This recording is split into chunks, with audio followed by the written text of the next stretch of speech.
प्रवचन बैठकर सुनना चाहिए और आगे बैठना चाहिए। अगर समय मिले तो सबसे आगे बैठो। और भाषण खड़े होकर सुनना चाहिए और पीछे होकर के सुनना चाहिए, क्योंकि कब भड़काऊ भाषण नेताजी देंगे और कब लाठी चार्ज होगी और उठने में ही 2-4 डंडा पिठकंड पर लग जाएंगे। इसलिए ध्यान रखना है। कथा में आए तो आगे बैठे, एकदम आगे। अब कुछ लोग इसलिए पीछे बैठते हैं कि धीरे सा घसक जाएंगे। नहीं, तेज विद्यार्थी आगे बैठते हैं। हम लोग पढ़ते थे तो आगे बैठते थे, अगला बेंच पर कुछ लोग। तो निवेदन ये करूंगा आपसे कि आप सभी लोग भाग्यशाली हैं। बड़ा सुंदर प्रसंग चल रहा है। अभी अभी संत का आगमन हुआ। संत बेटप सरिता गिरिधरनी परहित हेतु सब कह कर। संतन के महिमा रघुराई बहुविधि। एक विधि नहीं, अनेक विधि से संतों की महिमा गाई गई है। संत का लक्षण क्या है? अभी जिनका आप दर्शन कर रहे थे ना, ये महाराज जी बहुत बड़े महापुरुष हैं। आपको पता नहीं होगा, नहीं जानते हो। बहुत बड़ी विभूति हैं, बहुत बड़े महात्मा हैं। आपके विदेशों में हजारों ने लाखों शिष्य, सैकड़ों बार अमेरिका, जापान, जर्मनी, फ्रांस, कहां कहां घूम कर आए। बड़े मिजाजदार महापुरुष। लक्षण क्या है? बोले कोमल चित दीनन पर दाया। यही संत का लक्षण है। बोले कोमल चित सम दीनन पर दाया। मन बच क्रम मम भगति अमा। संत वही है। संत कौन है? जिसका चित्त कोमल हो। संत वही है जिसका चित्त कोमल हो, आर्द्र हो, मधुर हो, मुलायम हो, सहज हो, सरल, और सब पर जो दया का भाव रखता हो। अपने मन से, अपनी वाणी से, अपने कार्य से भगवान के चरणों में प्रेम रखता हो और संसार की वासनाओं से, संसार के बंधन से जो विमुक्त हो और भगवान के चरणों में जो आवृत्त हो, भगवान के चरणों से जो संपृक्त हो, वही संत है। तो ऐसे संत का अभी हम दर्शन कर रहे थे। देखिए, सोने के लिए तो पूरा जीवन मिला है। आज बड़ा दिव्य शोभा यात्रा भी बहुत हुई। बड़े श्रद्धा के साथ गांव वाले लोगों ने किया, क्षेत्र वालों ने किया। माताएं, बहनें, बच्चियां, संख्या बहुत विशाल थी। ठीक है, 1 बज रहा था। 12 बजे तक तो इग्नोर किया कि नहीं आ सकता बेटा, मुझे बाहर जाना है। लेकिन इसने ऐसी पैरवी लगा दिया जब महाराज श्री का फोन गया कि नहीं, आपको आना है किसी भी हालत में। मुझे याद है 1 बज रहा था। मैंने कहा चलो डन करो, मैं आ रहा हूं। इसने कहा महाराज जी हम कथा आप ही से सुनेंगे, दूसरे से सुन नहीं सकते। हमने कहा इतना बड़ा पागलपन कौन कहने? ऐसे लोगों को गांव में, समाज में लोग कहते पागल हो गया है। लेकिन एक बात समझ लीजिए कि बड़े भाग मानुष तन पावा, सुर दुर्लभ सदग्रंथन गा। बड़े मनुष्य देह का फल क्या है? गोस्वामी जी कहते ही तन कर फल विषयन भाई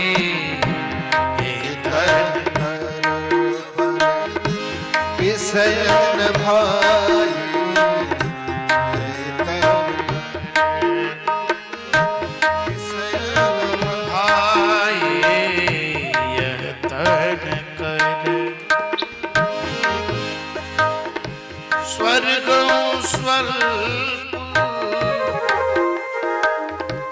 स्वर्ग स्वल्प अंत दुखदाई यही तन कर फल विषयन भाई यही तन कर।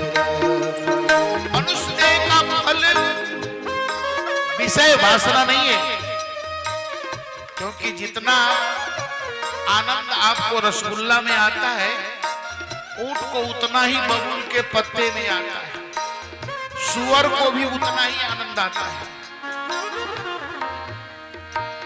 आहार, निद्रा, भय और मैथुन ये सभी योनियों में प्राप्त होता है।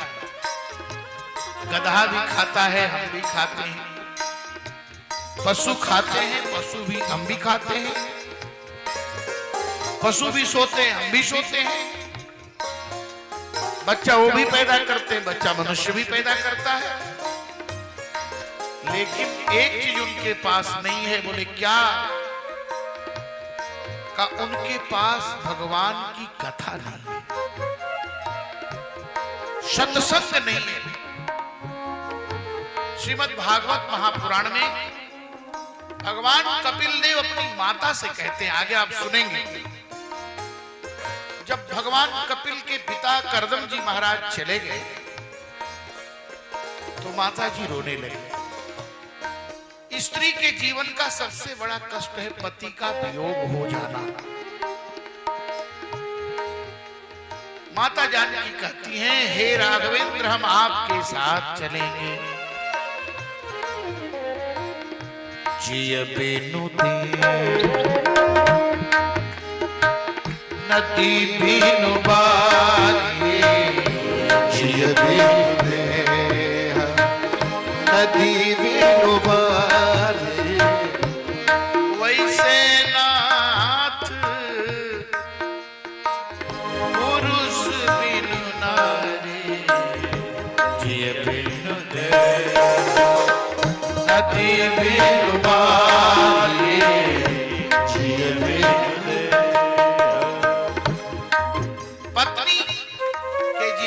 श्रृंगार है पति और पति के भी जीवन का श्रृंगार है पत्नी।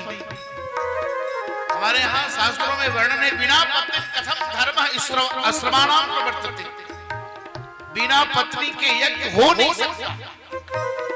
तो धार्मिक आयोजन में माताओं की उपस्थिति भी बहुत आवश्यक है। गृहस्थ आश्रम में भी सभी योनियों में सब कुछ मिलेगा, लेकिन सत्संग नहीं मिलेगा। बोले सत्संग से लाभ क्या होगा? क्या जरूरत है 3 घंटे बैठने की?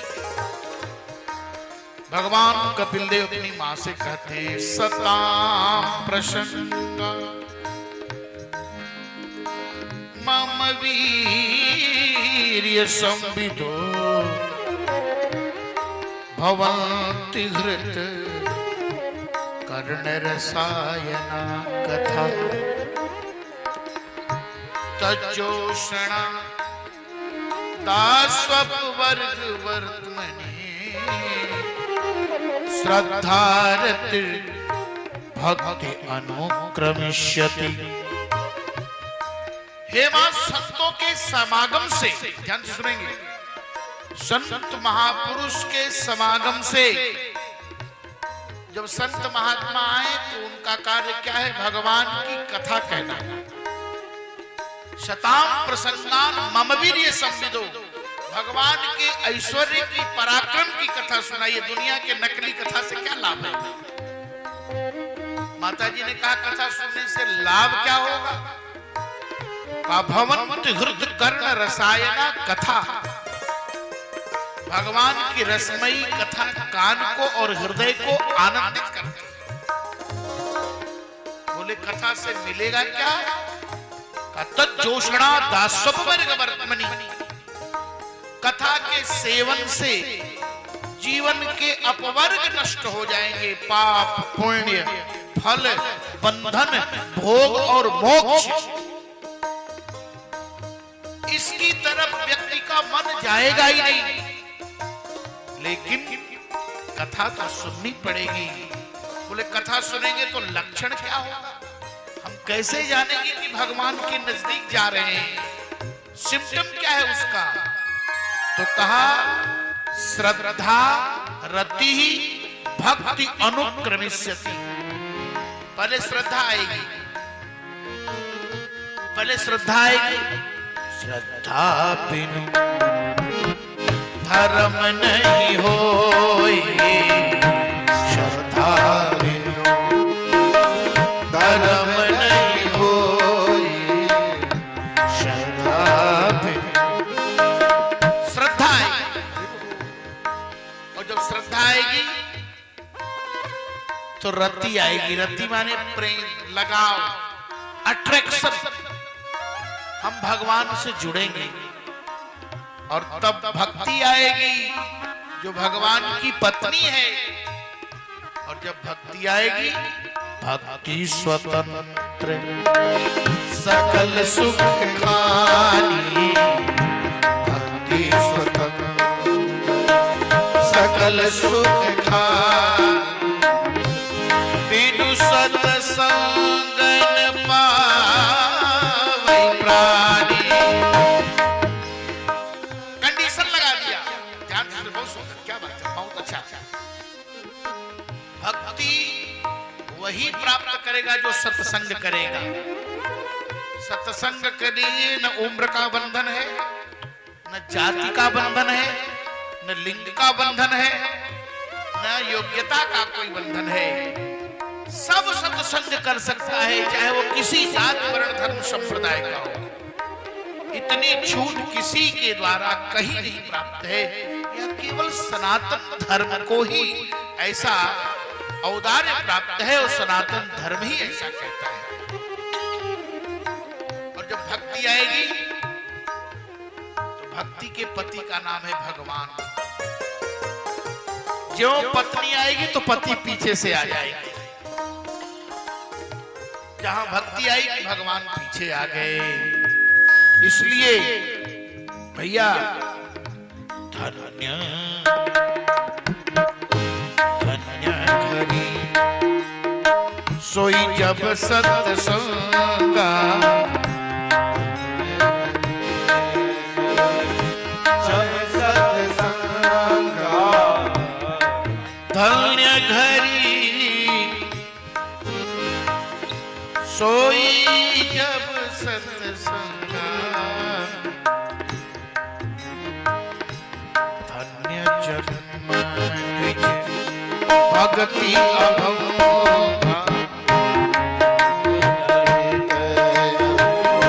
भक्ति अभंगा।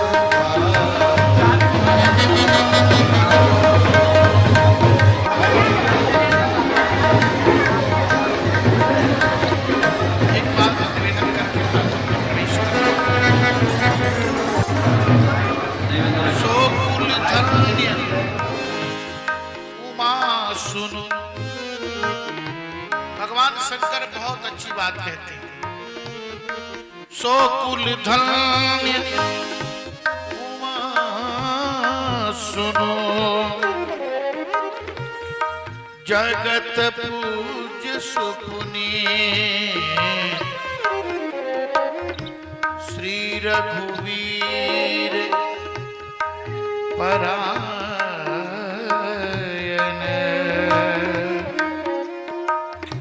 जय नर उपज बिनी। भगवान शंकर कहते हैं, हे उमा एक बात सुनो।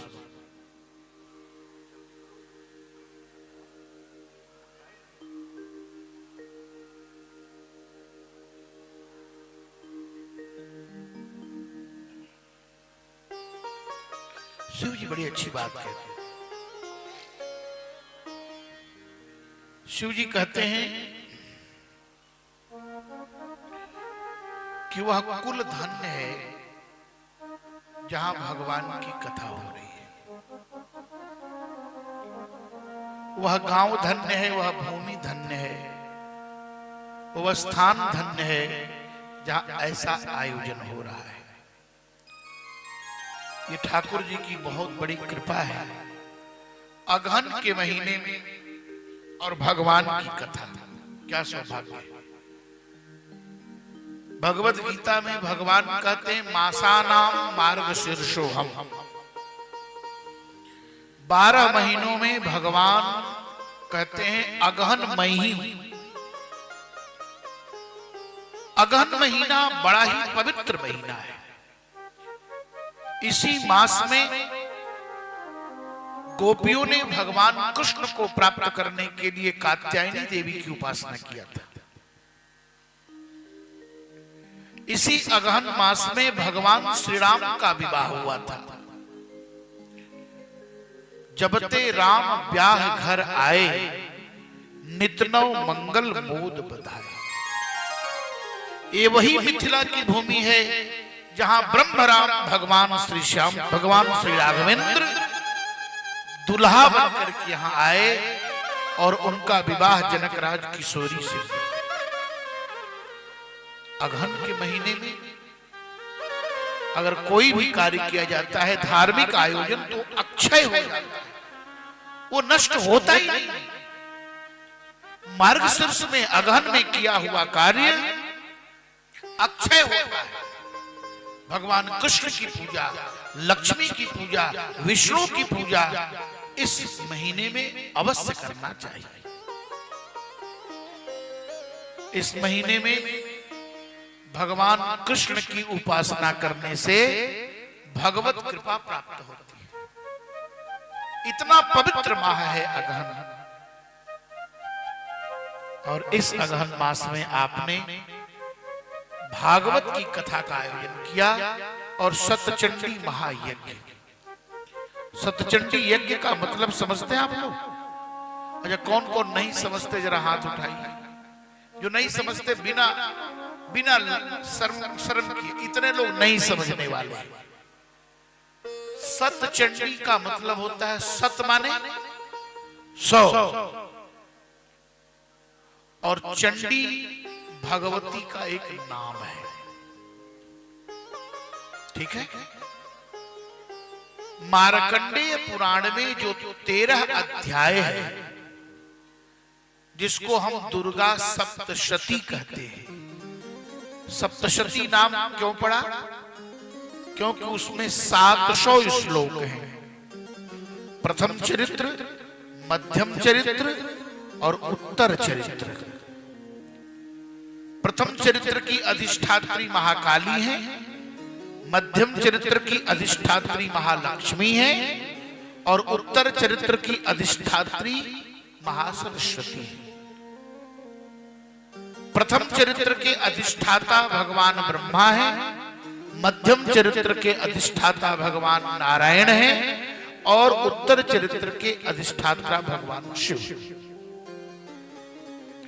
बड़ा विचित्र है यह, जिसका नाम है दुर्गा सप्तशती। दुर्गा सप्तशती दुनिया का अद्भुत ग्रंथ है। अगर किसी के जीवन में विपत्ति आ जाए तो उसे क्या करना चाहिए?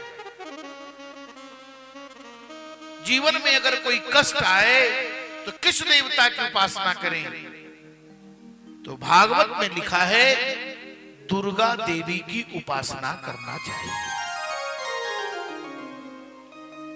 दुर्गा जी की उपासना से सारी दुर्दशाएं और दुर्गति समाप्त हो जाती है। जीवन में संकट आए, भगवान न करे, अगर आ जाए तो दुर्गा जी की उपासना करें। और जीवन में संकट कभी नहीं आए, जीवन में कभी संकट आए तब क्या करना चाहिए? तो इसके लिए दुर्गा सप्तशती का पाठ करना चाहिए, दुर्गा सप्तशती का पाठ कराना चाहिए। इससे जीवन में कभी कोई संकट नहीं आए। 700 श्लोक जिस ग्रंथ में है उसका नाम है दुर्गा सप्तशती। जब उसका 9 दिन पाठ होता है तो उसका नाम हो जाता है नवचंडी। एक पाठ होता है तो एक चंडी, 9 पाठ हुआ तो नवचंडी, और 108 पाठ हुआ तो उसका नाम हुआ सतचंडी। बात समझ में आ गई? अब बात समझ में आ रही है? और उसी का 1000 पाठ होगा तो नाम हो जाएगा सहस्त्र चंडी। और इसी दुर्गा सप्तशती का जब 10,000 पाठ होगा तब नाम होगा अयुत चंडी। और इसी दुर्गा सप्तशती का जब 1,00,000 पाठ होगा तो उसका नाम होगा लक्ष्य चंडी। तो यहां कौन सा यज्ञ हो रहा है? सतचंडी। काशी से हमारे आचार्य जन पधारे हैं, 108 पाठ दुर्गा सप्तशती का होगा। बस समझ में आ रही है? नित्य पूजन, इसके बाद पाठ, और इसके अनुसार फिर हवन की व्यवस्था। नवरात्र में विशेष रूप से यह आयोजन किया जाता है। हमारे यहां 4 नवरात्र हैं, लेकिन एक बात आपको बताएं, हमारे यहां 5 नवरात्र हैं। आप ये जान लीजिए। इस तरह से तो पुराण के अनुसार 12 नवरात्र हैं। हर महीने का जो शुक्ल पक्ष है वो 9 दिन तक की तिथि नवरात्र मानी जाती है। इस तरह से हमारे यहाँ 4 नवरात्र हैं। वे 4 नवरात्र कौन कौन है? चैत्र का नवरात्र, आषाढ़ का नवरात्र, और आश्विन कुवार का नवरात्र, और माघ का नवरात्र। आषाढ़ और माघ के नवरात्र को गुप्त नवरात्र कहा जाता है। आषाढ़ और माघ का नवरात्र गुप्त माना जाता है। और एक वासंतिक नवरात्र होता है जो चैत्र में होता है, और एक शारदीय नवरात्र होता है जो आश्विन शुक्ल पक्ष में।